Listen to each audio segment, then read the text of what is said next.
Welcome back to Physics 210. This is our last week, and today we're going to talk about refrigerators. So in everyday life, a refrigerator is a box that keeps things cold. And what that looks like from a thermodynamic standpoint is we have some container, some system with, I guess, a gallon of milk in it or something, right? And we want to keep this at a colder temperature. So in order for this to be kept at a cold temperature when the outside is at some higher temperature, we know that if we don't do anything, we're going to have heat flow from hot to cold through the walls of the fridge. So we can make this insulating, we can make this hard for heat to get through, but the best we can do still is not good enough to keep things cold for more than, an hour or something. Well, that's a day maybe. I don't know where an hour came from. Okay, so anyway, we're going to have heat flowing from hot to cold. So in order to make up for that, in order to keep the inside of this cold, we need to have a way of taking thermal energy on the inside and moving it outside. And if we do that at the same rate that heat is flowing in, then we'll be in this temperature equilibrium. So that our temperature will be staying the same coldness inside. So we need to have something that can take heat and remove it from our system so that our inside stays cold. So that's the idea. With regard to what we've been learning in terms of thermodynamic cycles, a refrigerator is going to be something that operates on a closed cycle, and it uses work to remove heat from our system.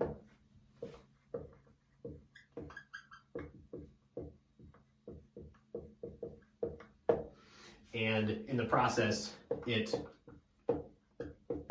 adds heat, some amount of heat, QH, to the environment. So it is, you can think of it as pumping heat from the inside of your refrigerator to the outside of your refrigerator. And we'll talk more about heat pumps later in this lecture. So our energy diagram of the refrigerator looks something like this.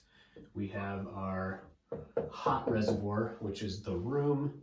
We have our cold reservoir, which is the inside of the fridge. And we have our system, which is some thermodynamic cycle that is taking work in, and with it, it is removing heat from the cold reservoir. Remember, this heat, this is what we are interested in. This is the desired effect of the refrigerator. And in the process, it exhausts heat. There is leftover heat that it is depositing in the room. This is called the exhaust heat. So we can tell from the first law of thermodynamics, and just looking at this diagram, that the heat that ends up in the room must be equal to the heat we're taking from the fridge plus this WN.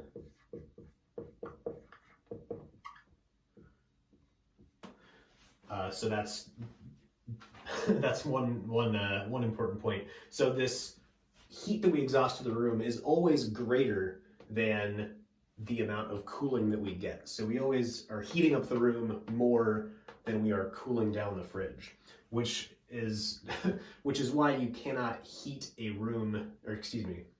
which is why you cannot cool a room by leaving the refrigerator open and walking away. And that's because, yes, the inside of the fridge is cold, so you are going to get heat flowing into that. But in the same process, the refrigerator system, which is a compressor that's doing the work, is going to take electrical energy, do work with that energy, and this plus this equals this QH. So if you are removing some heat from the room, in the process you are adding even more heat to the room. And so you cannot cool a room by standing in front of an open fridge. It might feel good for a moment, but in the long term, not sustainable. So how do we assess the quality of a refrigerator? For our heat engines, we talked about efficiency, which is easy to understand. It is, how much energy we get out over how much heat we put into our heat engine. And with our refrigerator, we don't use the term efficiency, we use the term coefficient of performance.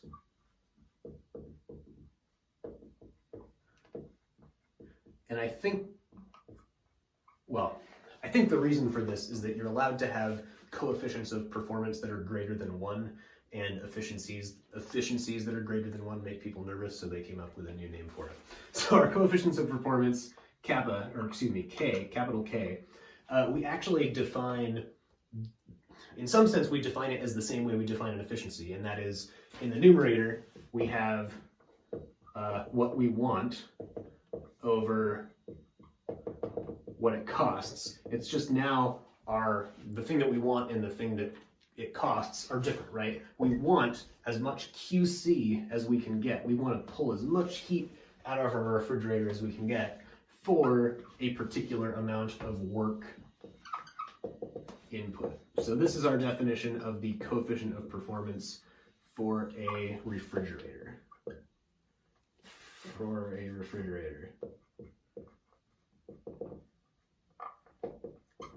So we can calculate the coefficient of performance for some thermodynamic cycles. We'll be getting to that later. But at least we can say right now, the bigger the K is, the better the refrigerator is, right? The more heat you can move for a particular amount of work, or the less work it costs to move a particular amount of heat out of your fridge. So bigger Ks are better, just like higher efficiencies are better. If K were to equal infinity, we will write K equals infinity question mark. What does that look like on our energy diagram? Well, that means that we don't have to put in any work. If we want a finite amount of heat to flow from here to here, we don't have to put in any work at all. So that means our picture would look like this. And now we have, with no other inputs, heat flowing from cold to hot, and this is not allowed by the second law of thermodynamics. So no, K cannot equal infinity. K cannot be infinite, and that is because of the second law. All right. One cool thing about our coefficient of performance is it can be bigger than 1, as we'll see. So we can, for a particular amount of work we put in, if we put in 1 joule of work into our system, you can see that we can move more than 1 joule of heat out of our refrigerator, and theoretically, in fact, those limits might be as high, as a factor of 10 or 20. For 1 joule in here, you might be able to move 10 or 20 joules out of the cold reservoir. You'll see for actual refrigerators, typical coefficients of performance for like things that you buy at the store are probably going to be like between 2 and 4. I think those are, typical-ish values. So let's talk about actual refrigerators for just 1 second. So actual refrigerators do not use ideal gas thermodynamic cycles. I'll show you an example of what this looks like in a little while, but rather than using, so this is, when I say this, I'm talking about like the fridge in your kitchen or the fridge that you buy at the store, right?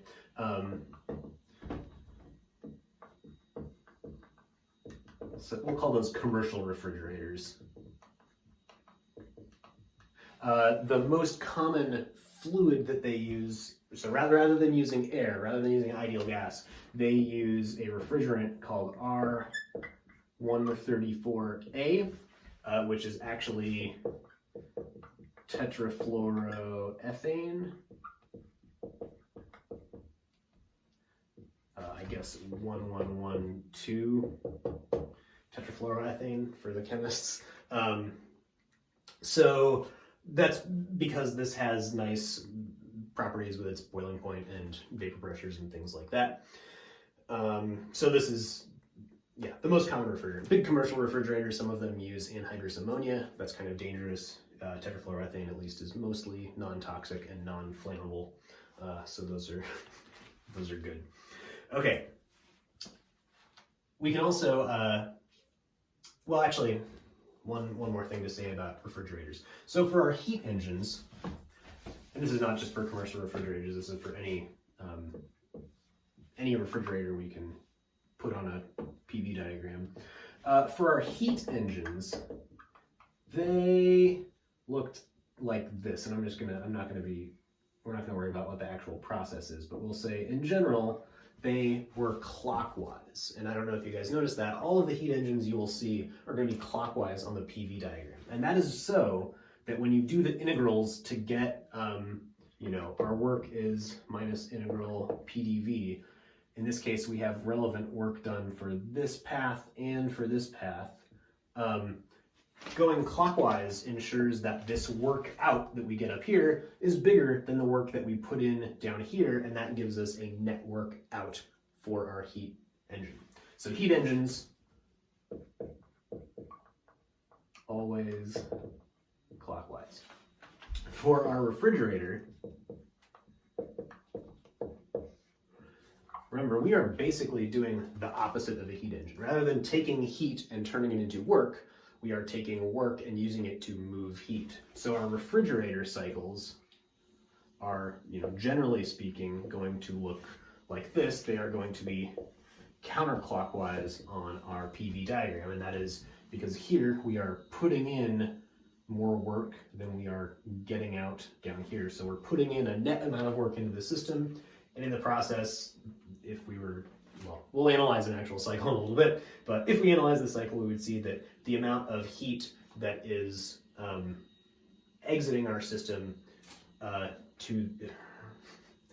heat is going to exit our system at high temperature and enter our system at low temperature, and when it enters the system at low temperature, that is our QC, our cold, the heat coming from the cold part of our thermal reservoir. Okay, last thing to say about refrigerators is you'll note now that if we look at this diagram and our first law here, which is that QH equals WN plus QC, I said the amount of heat we get to the room is bigger than the amount of heat we take from inside the fridge, and also QH, therefore, is also potentially much bigger than the work we're putting in. So we put in, like I said, 1 joule of work, we might get 10 or 20 joules of heat from the cold reservoir, which means 11 or 21, whatever, 1 more joule of heat going into the room. So this is kind of interesting. If we were to be using something like an electric heater that turns work directly into heat, we put 1 joule of work in, and the electric heater turns that into 1 joule of heat that goes into the room, and that's it.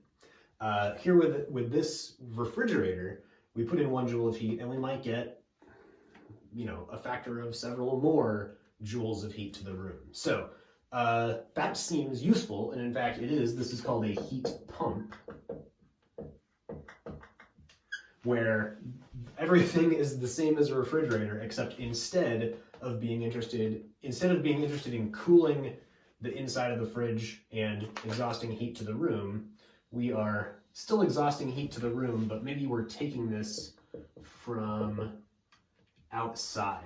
So we're using work to bring heat from outside the house to inside the house, and in the process, we put in one joule of work, and we get, in a commercial system, you might get 3 or 4 joules of heat to the room. So heat pumps also have a coefficient of performance because we want something different. We want QH, not QC. It's just defined slightly differently. It's QH over WN, since this is now the thing that we want, right? We want to heat our room. Yeah, so heat pumps, they're not all that common, which might be kind of surprising because they seem like they'd be really efficient. You put in a little bit of work, you get a bunch of heat to move. So one question that comes up a lot is, why don't we use these for everything all the time?